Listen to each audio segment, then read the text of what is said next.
Hello, I'm Dr. Democracy. The Founding Fathers hired me to monitor the health of their new republic, and I've just stayed around ever since. Then in January of 2019, I visited Dustin, a furloughed speechwriter in Washington who was frustrated with the political partisanship that had caused the government to shut down. I helped him write a short book called The Logos Party, Dr. Democracy's remedy for improving political dialogue. The main message of this book is that political talks do not fail because of differences of opinion. They fail when those differences of opinion are built on a foundation of dogma instead of reason. In dogma versus dogma conversations, everyone's closed-minded because dogma's purpose is to protect our opinions from changing. On the other hand, reason's purpose is to get us to truth, which requires having a mind that is open to being changed, just in case what we believe is false.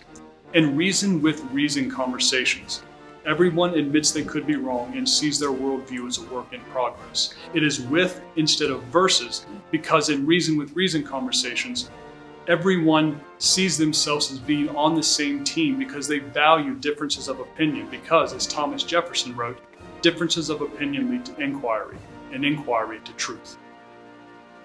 Someone who was great at fostering reason with reason conversations was Benjamin Franklin. He trained himself to never use phrases that signified a closed mind like I know or I'm certain. Instead, he would say I think or it appears to me. And he denied himself the pleasure of directly calling people out for their wrong beliefs. Instead, he was much more subtle in getting people to question their own views. Often his best method was just being so open and honest about questioning his own beliefs. Because of the modest way in which Franklin presented his opinions, when he was wrong, he was less embarrassed, and when he was right, he was more successful in getting other people to let go of their wrong beliefs. This reason with reason conversational style allowed Franklin to gain so much more respect from fellow Americans, and he believed allowed him to gain so much more influence both in America and abroad as a diplomat. For a democracy to be healthy, its citizens should be as committed to reason with reason conversations as Benjamin Franklin was. To help, I present you with a challenge. Dr. Democracy's 2020 Reason with Reason Challenge. It's simple. In 2020, if you talk politics, resist the temptation to have dogma versus dogma arguments, and instead set the standard for that conversation to be reason with reason. For example, hey Doc, what's your opinion on immigration, healthcare, and taxes? We can talk politics, but I want the standard for this conversation to be reason with reason. That means we're both willing to admit we could be wrong, we welcome our views being challenged, and we both see our worldview as a work in progress, so our minds are open to being changed. Can you agree to that standard? You want me to be willing to admit that I could be wrong and that my mind is open to being changed? But what if I don't want to? We can still talk politics, but at least we'll have a better understanding of how the other person thinks. Yeah, I guess I can agree to that standard. That's simple.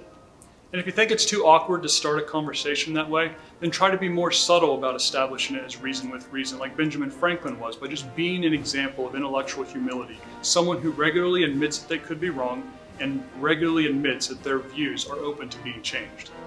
And if you can't get the other people to agree to reason with reason, then at least let it be reason versus dogma.